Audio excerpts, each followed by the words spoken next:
agora o primeiro painel e chamo à mesa o nosso vice-presidente da CESP Rio, o senhor Álvaro Cisneros, sócio também da SET Consulting, e o senhor Asper Andersen, vice-presidente de tecnologia da Vibra Energia, por favor. A nossa outra palestrante, que seria a Camila Brandão, ela não pôde vir, tá? Teve um imprevisto. Então, nós, nesse primeiro painel, teremos o senhor Aspen e o senhor Álvaro, tá bom? Obrigado. Bom dia, pessoal. Prazer aqui estar com a Aspen, da Vibra Energia. A nossa colega não pôde estar aqui conosco, testou positivo ontem, né?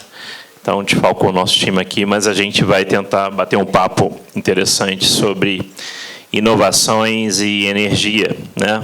Energias renováveis, open energy, biogás, não sei o que nós vamos falar aqui, Aspen, mas vou deixar você se apresentar e puxa a nossa corda aí, por favor. Legal, Álvaro. Já está faltando só um cafezinho aqui, né? Do jeito que ficou organizado aqui. Acho que primeiro é... Oi? Não. Eu estou só no formato aqui, brincando, não precisa não. Mas a água eu aceito, que a gente vai falar um pouco aqui, então vai ajudar em algum momento, sim. Primeiro é agradecer, né, o convite, a oportunidade de compartilhar um pouco do nosso case. Obrigado. Compartilhar um pouco do nosso case da Vibra Energia. Eu vou apresentar daqui a pouco, né, para aqueles que ainda não sabem, a Vibra é o que era a BR Distribuidora.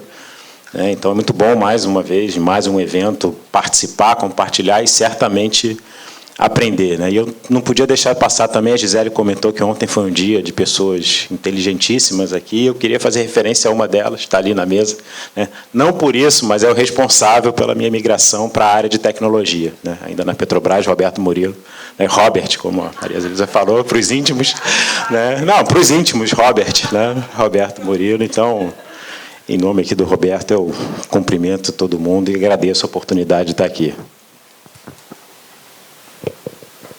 Bom, acho que a gente, se quiser fazer a sua apresentação, pode acho ser, que já pode ir para ela, tá? Deixa eu só levantar aqui para não ficar de costas para o conteúdo. Eu trouxe aqui um conjunto só de...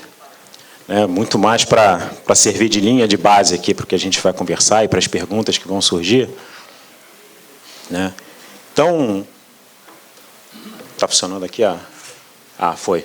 Né? Como eu comentei, quem é a Vibra? É uma empresa que nasce já com 50 anos de história, porque era o que era a BR Distribuidora. Aqui os números eles contam um pouco do tamanho da empresa, né, da importância da empresa no setor de energia como um todo no país. É a maior rede, né, de postos, né, distribuição de combustíveis, que tem a maior rede de postos, 8.300 postos aproximadamente, né, os últimos números. Temos 30 milhões de clientes únicos que param na nossa rede todo mês, então daqui também dá para depreender uma noção do desafio enorme que é conhecer, né, ou tentar conhecer cada um desses consumidores que param nos nossos postos. Né. A receita do ano passado, um outro dado impressionante, 7 em cada 10 voos, né, quem veio de avião para o Rio, né, para participar do evento, 7 em cada 10 voos são abastecidos pela nossa empresa, né, BR Aviation é a marca que a gente utiliza. E um outro dado que não está aqui, que também é impressionante, a cada hora, né, enquanto a gente estiver conversando aqui, a gente deu um pouco mais de uma volta na Terra da quantidade de caminhões que transportam os nossos produtos pelo país. Então, é um desafio enorme, né, a operação da empresa e a importância dela no setor energético brasileiro. No ano passado, no momento que a gente anunciou a nova marca, né, a Vibra Energia, foi um momento também da gente anunciar ao mercado, no nosso Investor Day, o novo reposicionamento.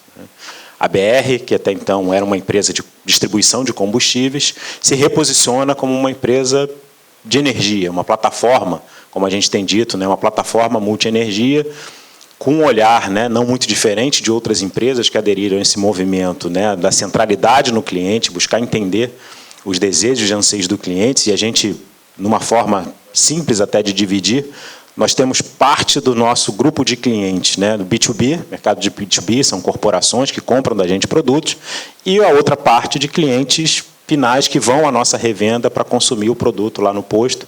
Em alguns casos, como é o Espírito Santo, né, em que a gente ainda faz parte lá da distribuidora de gás, a gente chega até a casa das pessoas, né, com gás natural canalizado. Então, a gente sai dessa empresa, de ser uma empresa, né, de combustíveis, para uma empresa de energia, com um olhar muito forte na transição energética e na mobilidade, né? Porque acho que a pandemia ajudou a reforçar também a visão de que a gente estava muito orientado a um olhar de que as pessoas e continuam precisando se locomover de um ponto A a um ponto B, mas na pandemia a gente viu que não necessariamente só as pessoas, né? Os produtos, os bens também precisam, né, sair de um ponto ao outro, e ali também a gente pretende e estará presente. Tá? Isso aqui mostra, né, desde do anúncio, né, do nosso reposicionamento estratégico no ano passado, e não tem nem um ano, vai fazer um ano em setembro, né, então pouco menos de um ano, o que a gente já evoluiu nessa construção dessa plataforma multienergia e essa diversificação de negócios da empresa, como eu já falei, que era uma, né, às vezes a gente comete o ato falho e faz só, né, como se fosse pouco, uma distribuidora de combustíveis, mas já era muita coisa, mas a gente diversifica, né, ali em cima, Comerc Energia, a gente adquiriu 50% da Comerc Energia, então hoje também já somos a maior comercializadora de energia do país, né, dentro do processo de transição energética. A ZEG, né, recentemente anunciamos também a aquisição de participação na ZEG, que é uma empresa de biometano, ou seja, também dentro da transição para combustíveis mais limpos, né? Então é um movimento importante que a gente fez. Evolua Etanol, né? A joint venture da Vibra com a Copersucar, também já criando a maior comercializadora de etanol, né, do país. Então são movimentos, né, do tamanho da nossa operação. Esse ano também anunciamos a entrada na EasyVolt, que é uma startup de carregamento de veículos elétricos, né? Recentemente também anunciamos, né, inauguramos o nosso primeiro eletroposto de carga ultra rápida na Dutra, e que também ele é simbólico para a gente, que mostra que não necessariamente a gente precisa ser o primeiro, mas a gente precisa ser muito certeiro nas nossas escolhas, e o caso do eletroposto é um exemplo do que a gente entende disso, porque instalamos na rodovia um eletroposto de carga ultra rápida, né, em tempo que a gente entende que na rodovia não faz sentido ficar 3, 4 horas para carregar o veículo, então, com ultra rápida, em 20 minutos, você carrega 80% da bateria e consegue seguir viagem. E o último exemplo ali é a Vem Conveniência, que é a joint venture nossa com Americanas, né, por um negócio de conveniência. Então, a gente junta a BR Mania, que é a nossa marca nos postos, com a Local, que é a marca da Americanas, de loja de proximidade, na Vem Conveniência. E tudo isso, como eu já disse, né, em um ano, pouco menos de um ano, a gente fez movimentos desse tamanho. Essa aqui é uma figura que a gente tem usado muito e compartilhado muito, no nosso próprio Investor Day a gente apresentou, porque ela resume bem, né, quando a gente olha esse processo de transformação, e aí puxando mais para o lado da tecnologia, né, obviamente que não vou, né, entrar em detalhes aqui, mas eu acho que representa muito bem, tanto para dentro quanto para fora, e a gente conversa com parceiros, com clientes, com fornecedores. Se algo não conversa com essa figura do ponto de vista de tecnologia, como a gente enxerga que elas vão ajudar o nosso negócio, rapidamente a gente identifica que está fora do nosso foco, né, no processo de transformação, né? Então, o primeiro, como eu já comentei, né, o olhar do cliente ali, a gente tem investido muito em melhorar a forma do relacionamento com os nossos clientes, os canais para conversa com os nossos clientes, tem sido uma fonte de investimento, e a gente passou, isso é outra coisa importante também, né, quando a gente vai falar de inovação, e certamente como a tecnologia ajuda isso, já tem 3 anos aproximadamente que nós temos KPIs e metas compartilhadas com as áreas de negócio, né?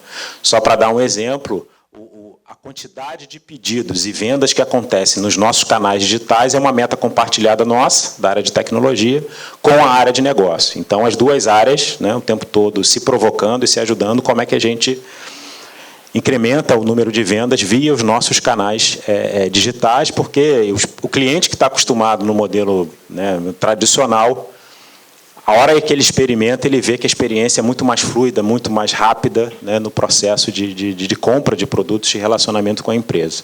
Somos uma empresa operacional e continuaremos a ser predominantemente operacional, então a excelência operacional continua sendo, né, e continuará por muito tempo, obviamente, né, um foco da nossa atenção também. A gente sabe que tanto do lado, né, da inovação mais disruptiva, como gostam de dizer, né, que aquele olhar mais da transição, né, do olhar do cliente, mas aqui tem muita oportunidade de melhoria com coisas que tradicionalmente as pessoas ignoram às vezes. Pô, mas 0,5% de ganho, 1% de ganho, quando a gente pensa numa empresa, numa escala do tamanho da nossa, né, 0,5%, 1% é muita coisa e ajuda a financiar várias das novas iniciativas.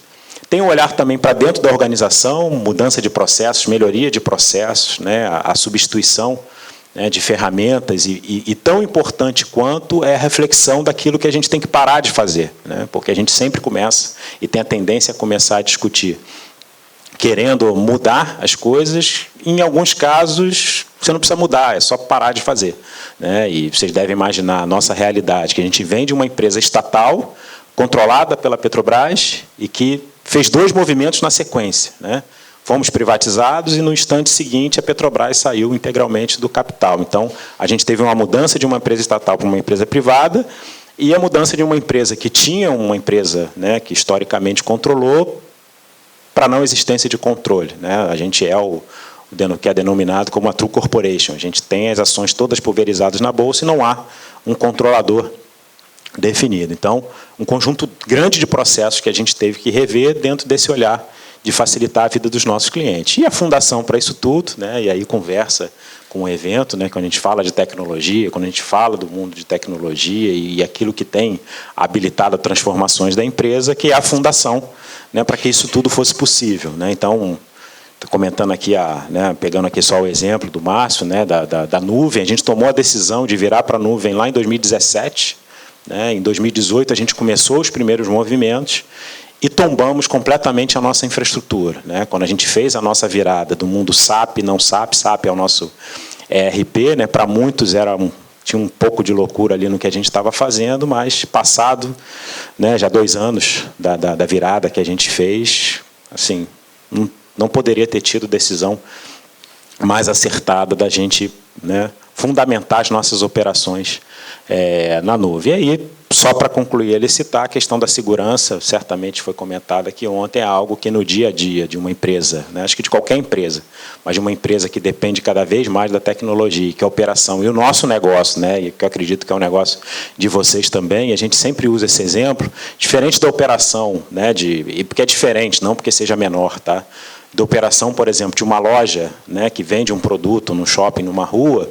Acho que alguns de vocês já devem ter passado por isso, né? O sistema está fora do ar, me dá seu e-mail que depois eu te mando a nota. No nosso negócio não existe, né? Se o caminhão chegar lá para abastecer, a nota não sai, o produto não sai. Então, né, depois que inventaram o WhatsApp, a nossa vida ficou um pouco mais, porque no primeiro soluço que acontece no sistema já é uma enxurrada de mensagens, o pessoal querendo entender quando vai voltar. E dentro desse processo, né, já concluindo, de inovação, em que a gente reviu a estratégia, a gente entendeu que a gente precisava declarar ao mercado a nossa forma de se organizar em inovação. Foi quando a gente lançou, né, o nosso Colab, né, o Vibra Colab, que é a iniciativa que reúne tudo aquilo que a gente está fazendo do ponto de vista da inovação, né? Então, a gente tem uma vertical de inovação aberta, que é muito cara para a gente não acredita, né, num caminho em que a gente inove sem os nossos clientes, sem os nossos parceiros, sem os nossos fornecedores, enfim, sem, em alguns casos, que a gente opera em pool também, né, em algumas localidades, né? Então, em vários momentos são nossos competidores, mas em algumas instalações são nossos, né, parceiros ali de operação naquela localidade. Então, a inovação aberta para a gente é um valor muito caro. A gente também incentiva muito o intraempreendedorismo. Nós temos algumas trilhas de desenvolvimento de intraempreendedores na empresa, né? Desde o primeiro movimento que a gente fez lá em 2017, nosso primeiro hackathon, a gente vem fortalecendo essa trilha do intraempreendedorismo. E, por último, né, alguns de vocês podem ter acompanhado, anunciamos ao mercado a aprovação do nosso Venture Capital, né? Então, é mais uma trilha, né? Boa parte daquela figura que eu mostrei, né, das empresas que a gente constituiu em conjunto com outras, foi pela via tradicional do M&A, né, porque a gente acredita nisso, onde a gente tem menos incerteza, onde o movimento é mais consolidado, o caminho do M&A vai continuar existindo, mas tem algumas apostas de futuro, que a gente não sabe como vai ser, o caminho, né, a gente acredita muito via investimento minoritário em algumas empresas, que a gente vai aprendendo e, ao longo da jornada, a decisão vai amadurecendo, se a gente aumenta a participação ou se realmente aquilo que vai servir ao movimento estratégico por um período e naturalmente acontece a saída. E a governança desse processo, porque a gente acredita também que a inovação ela precisa de muita disciplina, né? Alguns acreditam que a inovação é aquele movimento desordenado, a gente não acredita que a inovação precisa de muita disciplina. Estou vendo o Hudson ali, né? A gente teve mês passado lá no MIT por conta do MIT RIP, né? Que certamente ele vai comentar. E a gente ouviu muito, né, esse reforço da visão, né, do corpo docente do MIT sobre a importância, né, dos processos organizados para que a inovação aconteça nas organizações. Então, a gente tem um comitê em que o presidente participa desse comitê, né, a cada 2, 3 meses a gente se reúne, os vice-presidentes com o presidente, para as discussões de para onde a gente vai, se aquilo que a gente está fazendo está trazendo o retorno, não necessariamente financeiro, mas de experiência, de aprendizado. Então, tudo isso a gente tem discutido periodicamente, e isso impulsionou de uma forma absurda, né? Porque, querendo ou não, isso continua sendo uma verdade no mundo corporativo, né? Se não tem o patrocínio da alta liderança, da alta administração das empresas, não adianta, né? As pessoas, por mais bem intencionadas, com mais boa vontade que elas tenham, qual é a meta que eu tenho que cumprir? É isso aqui que eu vou dedicar meu tempo. Então, se a gente não coloca isso na agenda prioritária, é difícil de avançar na empresa. E aqui, um pouco dessa jornada que a gente tem construído, a gente trata isso aqui muito mais como indicativos de que o caminho é por ali, né, de que o sentido parece estar correto, mesmo a gente sabendo, né, que tem ajustes ao longo do caminho. Então, no lado da inovação aberta, né, o reconhecimento aí das próprias startups, é legal esse reconhecimento, porque as startups respondem ao questionário para validar se aquilo que você está dizendo é fato, né? Não adianta você dizer que eu sou legal para as startups, eu sento e converso, né, de igual para igual e tal. Tá bom, startup, diz aqui se é verdade isso mesmo. Então, a gente gostou muito desse reconhecimento. Mais recentemente, né, também o MIT avaliou, aí, fomos incluídos entre as 20 empresas mais inovadoras do Brasil, na análise de processos, né, gestão, produto, enfim. E mais recentemente, né, e aí também, o que para a gente é muito importante, a gente valoriza, que é a jornada, né? O quanto a gente está evoluindo a jornada. Então, lógico que foi importante para a gente, né, figurar ali junto com a Petrobras, por exemplo, né, que foi a primeira colocada, né? Nós ficamos em 5º lugar no ranking, né, do óleo e gás do valor, mas foi o anexo, né, a citação do prêmio, que foi o número de posições que nós avançamos em um ano, né? Fomos a segunda empresa que mais avançou e que nos levou ao 5º lugar, porque a gente acredita muito na importância da evolução e do processo. Então, era isso que eu tinha aqui para introduzir a nossa conversa e as perguntas, né? Fiquem à vontade, Álvaro, obviamente, e todo mundo, mas esse é um pouco, né, dessa nossa jornada recente, né, 1 ano, daqui a pouco, do que é a Vibra Energia, até então BR Distribuidora. Muito bom, Aspen.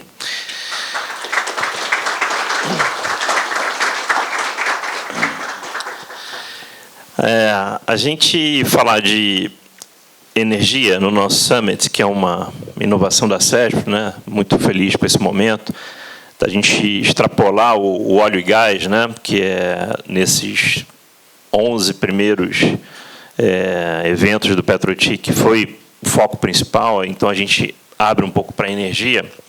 É meio inevitável a gente falar de energias renováveis, transição energética, etc., né? As políticas públicas do governo atual apontam para uma sustentação de marcos regulatórios para deixar em aberto as escolhas tecnológicas de energias renováveis, né? Seja biogás, seja etanol, seja hidrogênio verde e todas as tendências de novas energias renováveis chegando, né? Isso posto, e com o nosso viés de ACESPRO conversar tecnologia e inovação com energias, nesse momento, e antes óleo e gás, o que a gente pode pensar do ponto de vista de energias renováveis, tendências, né? As oportunidades de inovação que a gente tem sido apresentadas no mercado, né? Eu queria explorar um pouquinho o conceito do Open Energy, né? É um conceito relativamente novo, mas como o Open está pegando tudo, né? Na energia não é diferente. Eu queria explorar um pouquinho a sua visão, tanto do ponto de vista de Vibra, como do ponto de vista do Aspen, né? Como é que você vê essa tendência do Open Energy sendo protagonista da nossa sociedade, induzindo inovação tecnológica, né? Um exemplo bobo que outro dia eu vi num podcast que eu achei interessante, na Austrália, por exemplo, a conta da energia das pessoas já está disponível, as pessoas podem comercializar energia na pessoa física, né, que no Brasil ainda é um entrave, e os créditos de energia que se tem, você pode trocar por uma cerveja, né? O Open Bank está conversando com o Open Energy na medida que esse crédito pode virar um dinheiro efetivo na conta, né? Me parece que esse conceito, que, de novo, trazendo energias renováveis para a mesa e a tecnologia, através de um conceito de Open Energy, traz um mundo de oportunidades para a gente. Queria que você pudesse fazer comentários sobre isso, por favor, Aspen. Não, legal, Álvaro. Eu acredito assim, e é difícil, né, nesse tipo de pergunta até separar, né? Eu não consigo realmente separar a visão, né, do que seria a visão, como você comentou, né, Vibra da minha visão, porque, assim, né, exatamente, acredito muito no que a gente faz, na estratégia que a gente desenhou para enfrentar esse mar de oportunidades que a gente, e até por isso que eu comentei ali, eu acredito muito na figura da inovação aberta, porque a gente assumir ou presumir de que a gente tem a resposta do que será no futuro, eu acho que é muita, né, prepotência até de querer dizer que, olha, o futuro... Pelo contrário, a gente acredita que o futuro ele vai sendo construído na medida em que as empresas e as pessoas também, no nível, né, de pessoa física, quando tem essa possibilidade, né, e você comentou bem, a gente está ouvindo a discussão regulatória que vai liberar para que as pessoas físicas possam comprar energia, né, aí, no caso, a energia elétrica, né, na residência de quem quiser, né? Hoje não temos essa possibilidade, em vários outros países do mundo isso já existe. Então, eu concordo que há um mar de oportunidades em que a gente vai ter que começar a experimentar, né? E o que eu tenho visto de muito positivo, né, em várias localidades, que tem testado o modelo do sandbox, que tem sido chamado sandbox regulatório, né, que é um conceito que vem também da tecnologia, né, do sandbox, e tem sido usado isso, né, do ponto de vista regulatório, de, olha...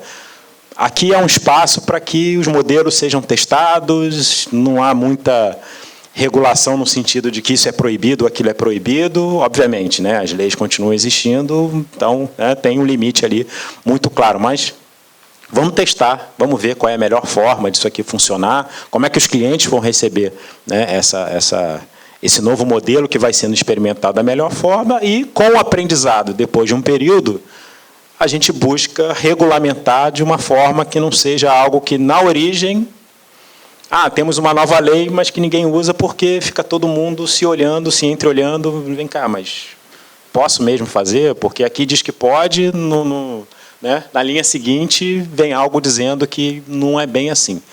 Então, a gente acredita muito nessa abertura, né? Você comentou, e acho que a analogia ela é muito válida do Open Bank, né?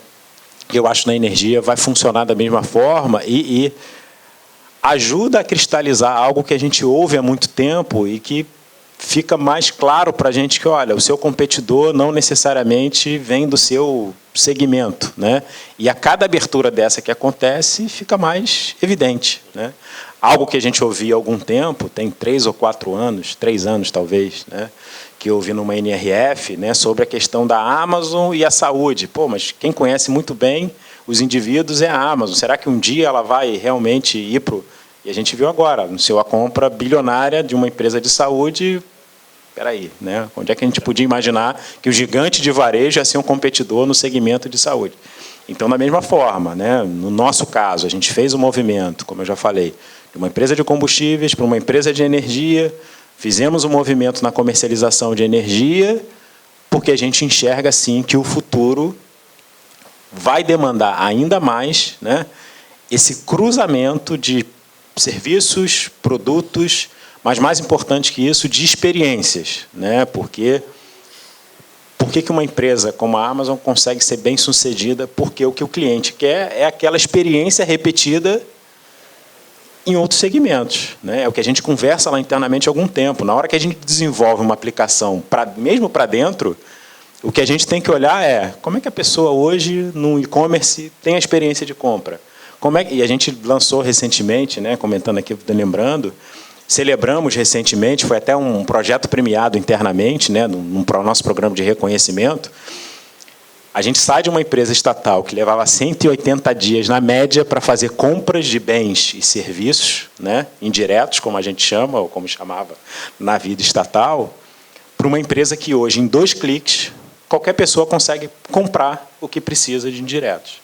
Então, como é que a gente traz essa experiência do mundo da pessoa física para a experiência corporativa, que é o que as pessoas querem? Então da mesma forma, concluindo, né, a gente acredita muito nesse processo da abertura do mercado de energia, porque a mesma experiência que as pessoas têm em outros segmentos, elas vão querer levar. E, no caso da energia, por que não? E mais ainda quando lá fora a gente já tem isso, né? Que eu entro num site, numa plataforma e escolho. Eu quero comprar energia do fornecedor A, B ou C. O que tem de diferente? Não, o fornecedor A tem um mix de energia aqui que não, eu quero comprar 100% da minha energia renovável. E dentro da renovável eu quero comprar 100% da energia de eólica, né, e fotovoltaica. Não, eu quero ter aqui um pouquinho mais de biocombustível, enfim. Essa possibilidade de você ajustar os seus valores aos produtos que você está consumindo, né, reforçam essa nossa linha que a gente acredita que esse mercado, ao se abrir, vai sim trazer um mar de oportunidades, de coisas que a gente... E quando a gente pluga, só para trazer aqui provocações, né, que eventualmente a gente pode explorar, quando a gente pluga outras tecnologias que estão chegando, a gente está acompanhando também, todo mundo querendo antecipar, São Paulo já está antecipando, daqui a pouco, tomara, né, chegue aqui no Rio também, a questão do 5G, que é algo também que, junto com essa abertura da energia, eu acredito sim que vai possibilitar um mar de oportunidades de coisas que a gente nem enxergou ainda. Pode falar.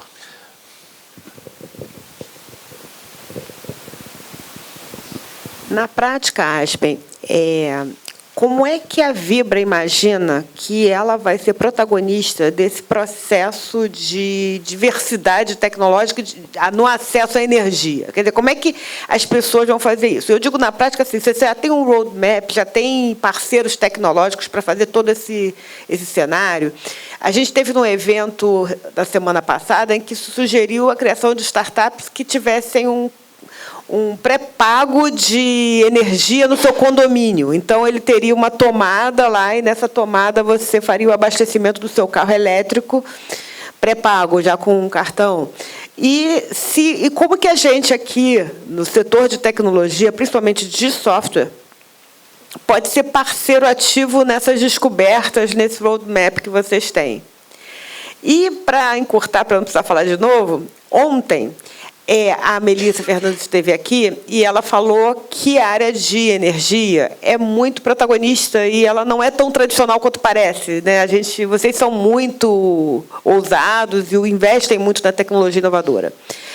Mas, entretanto, a gente vê que, no Brasil, vocês procuram as startups e aceitam e têm ideias e progridem, mas, quando a tecnologia se estabelece, quer dizer, quando essa startup deixa de ter uma energia inovadora e o mundo já reconhece essa tecnologia passa a ser mapeada por grandes consultores internacionais e a gente sai do mapa. Que eu digo, as empresas de tecnologia saem desse mapa e vocês não têm escolha a não ser não adotar a tecnologia local. E até fiz uma provocação para ela. Poxa, fala com o Serguei lá para fazer um capítulo Brasil. Né? Porque isso é real, né? Quer dizer, eu brinquei, a Bayer não vive só de grandes descobertas, ela vende aspirina. Né? Então, é necessário isso. Então, eu queria que você respondesse essas 2 perguntas. Primeiro, como é que você faz essa ousadia, como é que vocês pensam em chegar lá, na casa das pessoas, do ponto de vista tecnológico? E se a gente pode ser parceiro nisso. E a segunda coisa é como é que vocês podem quebrar esse paradigma de que na inovação a gente tem espaço, mas na tecnologia consolidada a gente não tem mais. Vamos lá. Começando pelo quase final ali, acho que a parceria, para o nosso caso, ela é inevitável e a gente não enxerga caminhar sem parceiros, né? por várias razões. Porque o nosso negócio ele nasce no modelo já de parceria, né? Quando a gente fala de rede, é porque o nosso negócio depende de uma rede, né? No caso do varejo, a gente não opera direto, né? Até por força legal, nós não podemos operar direto um posto de combustíveis, então ali tem um parceiro nosso, um cliente parceiro nosso, né, que ajuda a consolidar o que é essa rede. Então, partindo do princípio que o nosso negócio sem uma rede ele não existiria, a gente expande esse entendimento para tudo que a gente faz. Então, esse processo nosso aqui, né, e que não dá nem para dizer que está no meio, que está no, enfim, né, a gente quer pelo menos outros 50 anos, então vamos considerar que a gente está no início ainda dessa jornada. Tudo isso que a gente fez e que a gente tem feito tem sido com parceria. Agora, a gente também tem uma visão muito clara da distinção entre o que é um parceiro e o que continua sendo um fornecedor, né?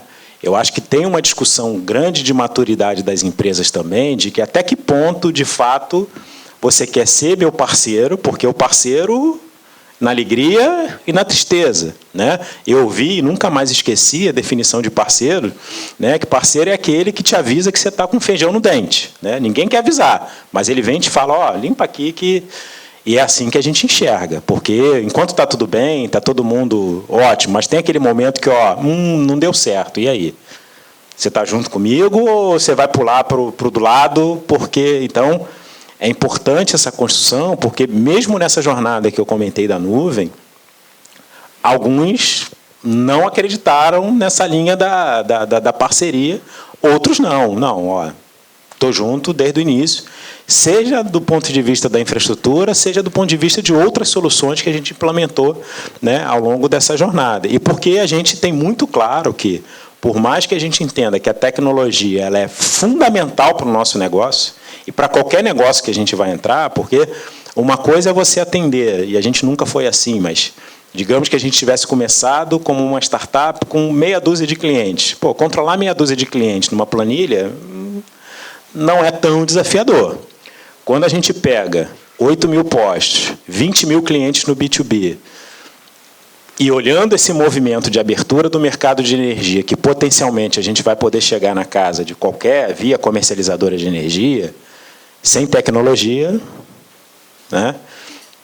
E, obviamente, por uma parte, né, pelo que eu já comentei, de que esse futuro vai sendo construído, e, obviamente, por uma outra parte que, né, não vamos cair aqui na inocência também de abrir tudo que a gente já sabe, né, que a gente pode construir nesse caminho, mas uma coisa eu acho que é clara para todo mundo, que na hora que a gente reforça o programa de fidelidade que a gente já tem, que é o Premia, né, e quem é cliente, quem usa, pôde ver que a experiência é completamente diferente do que a gente tinha no passado, né, e o que dá para compartilhar, que quando a gente pega intervalo de 3 meses, né, a gente está dobrando a quantidade de usuários diários, né? Opa, de fato, uma melhor experiência ajuda a influenciar por onde os clientes vão.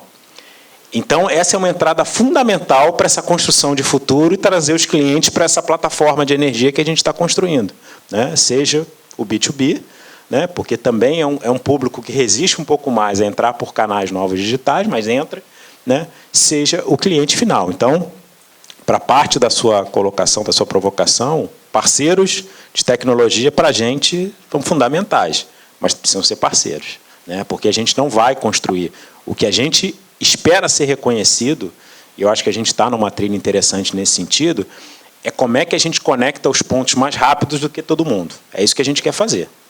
A gente não precisa, e a gente não tem essa ambição de ser reconhecido como aquele que cria todos os pontos. Agora, a gente quer, sim, conectar os pontos na velocidade mais rápida possível, né? Isso a gente quer fazer. O outro ponto que você trouxe dessa coisa de como continuar sendo reconhecido depois de atingindo um platô tecnológico, eu acho que, sim, tem um aspecto, né, que essas grandes empresas, você já citou, né, o Sergey lá do Gartner, né, a gente também provoca muito o Gartner nesse sentido, de que, olha, legal, tem várias das coisas que vocês apresentam que, para a nossa realidade, não é que não funcionem, mas é que aqui a gente tem um conjunto, talvez, de elementos que funciona um pouco diferente do mercado americano, do mercado europeu, e aí, da provocação que você trouxe também, né, desse futuro da eletrificação, a gente nem é os Estados Unidos, né, que na grande maioria, mesmo nas grandes cidades, você tem as pessoas que moram um pouco mais afastadas e têm uma casa com condições de receber uma infraestrutura de carregamento, né, e nem é a Europa, que é o oposto disso, né, que boa parte mora e não tem garagem, né. Então,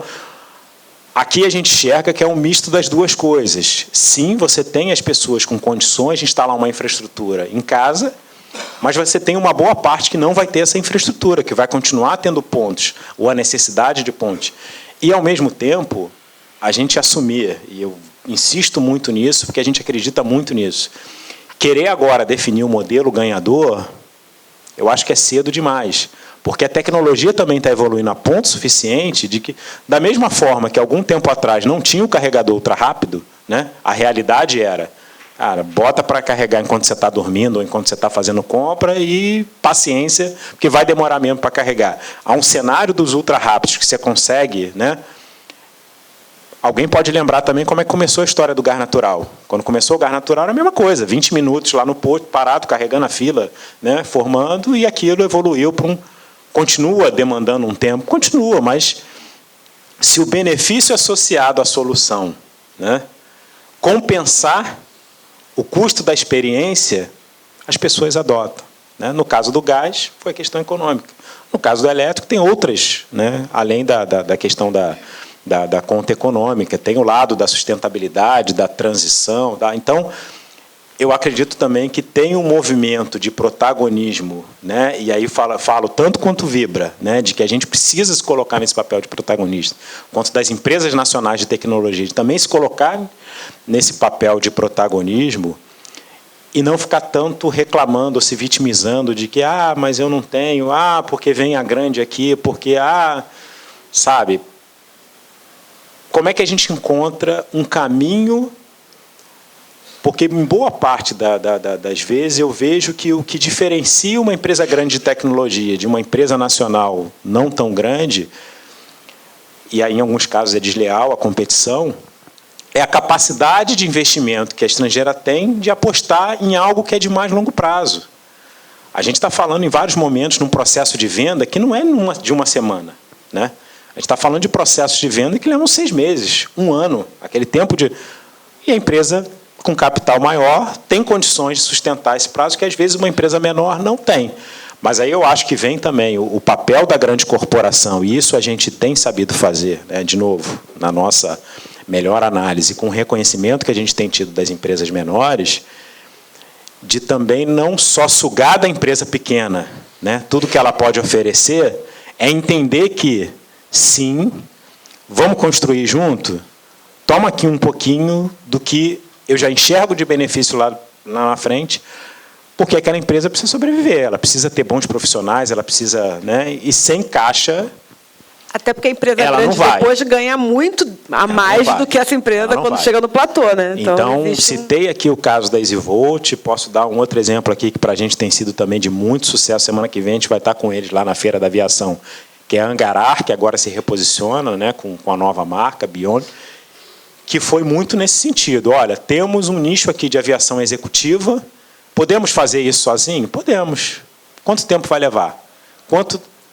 Identificamos uma startup que já começava a trazer bons resultados nesse nicho e somos parceiros dela. Só que é o parceiro na alegria e na tristeza, nas dores e tal, e desenvolvemos juntos uma plataforma de negociação de combustível para aviação executiva, em que o piloto chega na pista, negocia ali, né, do celular dele, e que vai agregando outros serviços dentro desse modelo de que eu não preciso construir sozinho se eu identifico alguém.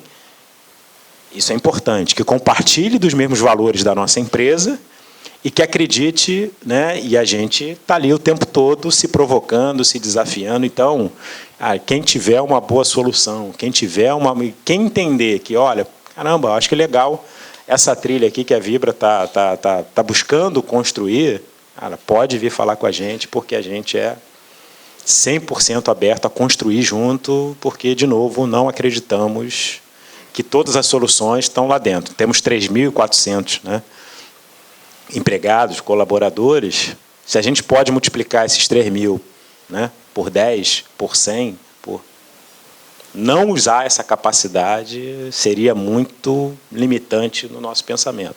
E não é assim que a gente pensa. Eu vou botar um aspecto regional na nossa conversa aqui. Algumas cidades na indústria do petróleo ficaram, né, em evidência: Rio de Janeiro, Texas, Aberdeen, na Escócia, enfim, tantas outras.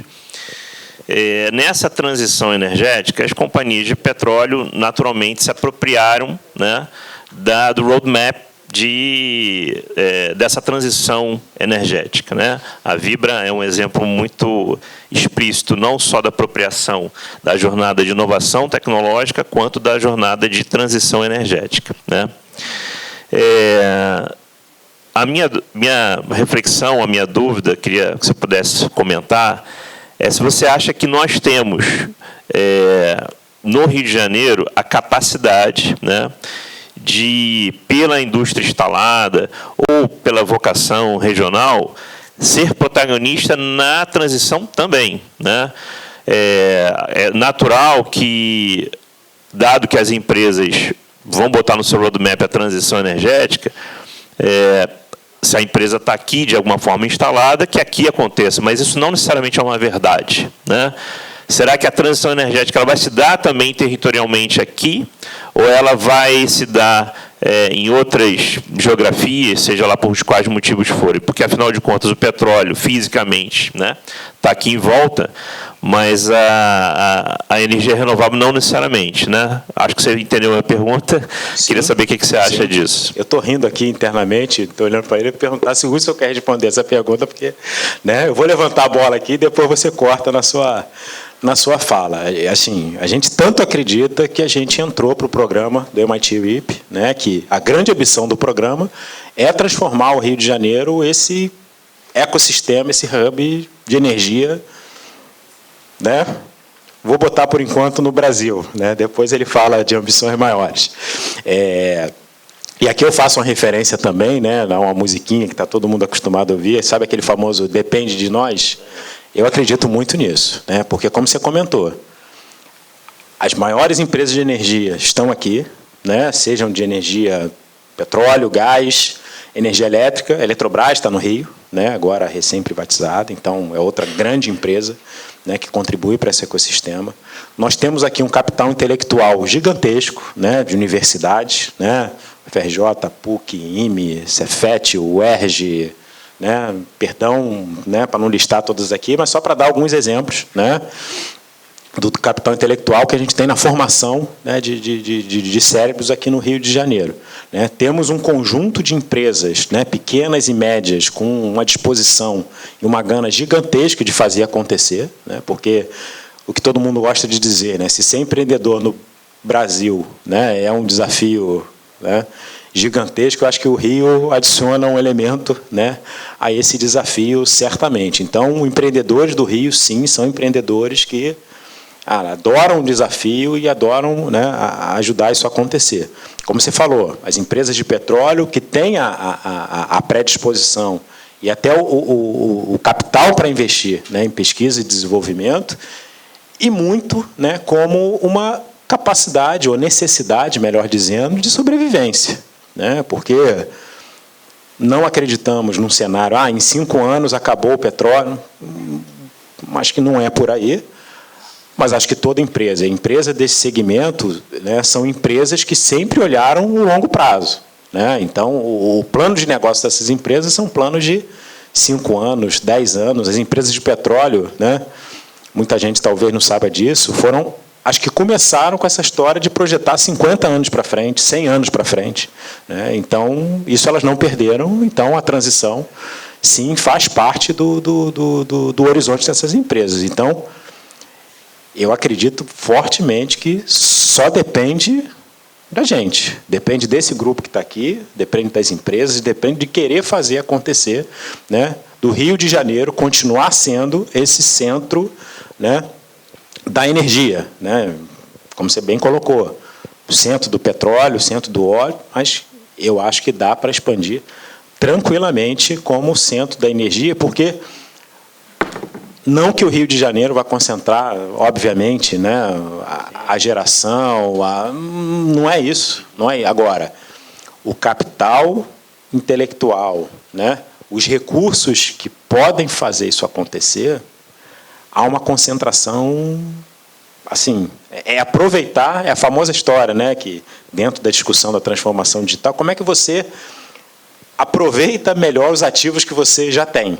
Eu acho que é muito isso. Os ativos já estão aqui. O que a gente precisa é de uma boa estruturação, coordenação. Algumas iniciativas já existem, né? O Hudson vai falar do MIT RIP, que é uma iniciativa, mas já antecipando, Hudson, né? O que a gente conversa muito lá é deixar claro para todo mundo que aquele não é um grupo fechado, muito pelo contrário, né? Tem um grupo ali que se reuniu para como é que a gente dá o primeiro passo e vai trazendo outros para participar dessa discussão, porque a gente tem uma visão muito clara ali que quanto mais forte for esse hub, for esse ecossistema, melhor para todo mundo, porque, né, voltando aqui à provocação da Maria Luísa, oportunidade não falta.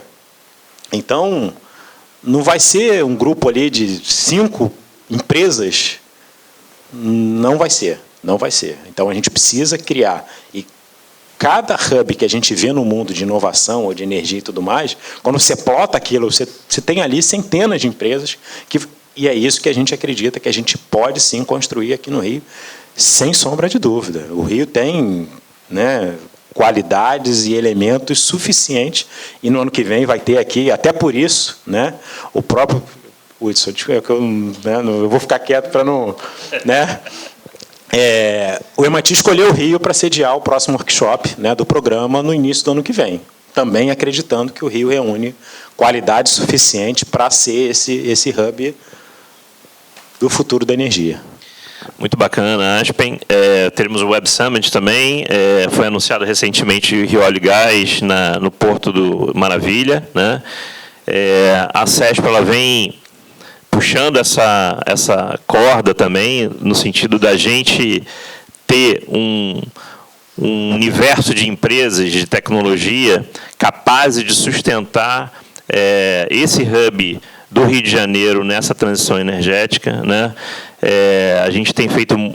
E aí a questão da mão de obra é sempre um issue importante, e mesmo que atrasadamente... movimentos importantes aconteceram, como os programadores cariocas. A gente tem o nosso ForSoft também, que capacita jovens de segundo grau, que é para criar uma massa maior, além da garotada de nível superior. Ou seja, existem algumas iniciativas importantes acontecendo para que a gente tenha massa crítica para entregar esse desafio de inovação tecnológica também, né? E nós dizemos sim, né, Luísa, como a CESP, para garantir que esse capital, esse patrimônio que a gente construiu, também seja uma sequência natural da transição energética, né? Então, eu queria aqui, pessoal, já me pediram para encerrar, certo? Uma pergunta final aqui e a gente encerra, pode ser?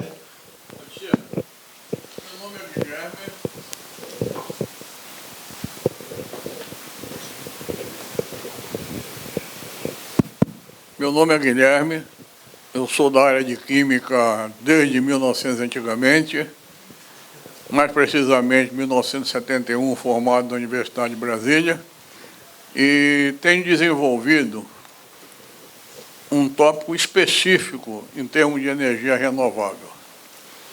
Eu digo para os meus amigos, eu vivo de lixo. Por que eu vivo do lixo? Porque meu objetivo é transformar o lixo por um processo que nós patenteamos num produto chamado Singás. O Singás tem um componente fundamental lá dentro, que é o hidrogênio. E nós temos tecnologia para separar esse hidrogênio, que hoje praticamente ele é obtido todo através de eletrólise a um preço muito alto. A partir desse hidrogênio, nós temos uma série de produtos para trabalhar com ele. Ele pode usar como combustível. Na Alemanha, nós já temos veículos sendo abastecidos com bombas normais. Tem lá abastecendo os caminhões, abastecendo carros. Lá já, só que o hidrogênio vem da eletrólise. Tá? No Ceará, eles, para resolver o problema, criaram uma grande empresa para energia solar, uma offshore só para energia solar. Mas voltando ao hidrogênio. O que a gente pode fazer do hidrogênio é uma coisa impressionante. Vocês mencionaram o etanol. O etanol, por um processo físico-químico chamado reforma de a vapor, eu obtenho hidrogênio a partir do etanol. Não é um bicho de 7 cabeças. O que eu faço com hidrogênio? Uso em veículos e posso também simplesmente reagir com o nitrogênio que vem do ar, transformá-lo em amônia. Amônia é matéria-prima para fertilizantes que vai influir na produção de cana-de-açúcar. E eu estou disposto a fazer alguma coisa com a Fibra em relação de parceria nesse assunto, da Vibra. Tá bom? Muito obrigado. Tá ótimo, Guilherme. Agradeço. O hidrogênio é uma das fontes energéticas que a gente, sim, acredita que em algum momento, né, vai... E para que esse momento aconteça, muita coisa precisa acontecer agora, né? Tem muita gente investindo nas mais diversas frentes. Eu acho que o Brasil, né, como você já colocou, é um privilegiado nesse aspecto. A gente pode ter o hidrogênio verde, né? O hidrogênio verde diferente de outros lugares do mundo, né, que, além do processo, como você falou, né, que demanda muita energia, uma energia não limpa. Aí é aquela história, pô, vou gerar uma energia que é limpa de uma fonte, mas o Brasil tem um caminho bastante rico para a produção de hidrogênio verde. Então, né, terminando aqui, vamos trocar contato, sim. A gente bota em contato lá com a turma que está acompanhando, estudando hidrogênio verde. Vamos avaliar junto. Bom, queria agradecer imensamente a presença ilustre do nosso palestrante aqui, o Aspen, a presença da Vibra prestigiando o nosso evento. Mais uma vez, reforçar o compromisso da CESP com o Rio de Janeiro, com a inovação, com as energias renováveis, né, nessa transição, e cada vez fazer dessa nossa região mais pujante e líder no Brasil da inovação tecnológica, inclusive, ou sobretudo, na energia. Muito obrigado a todos vocês. Obrigado.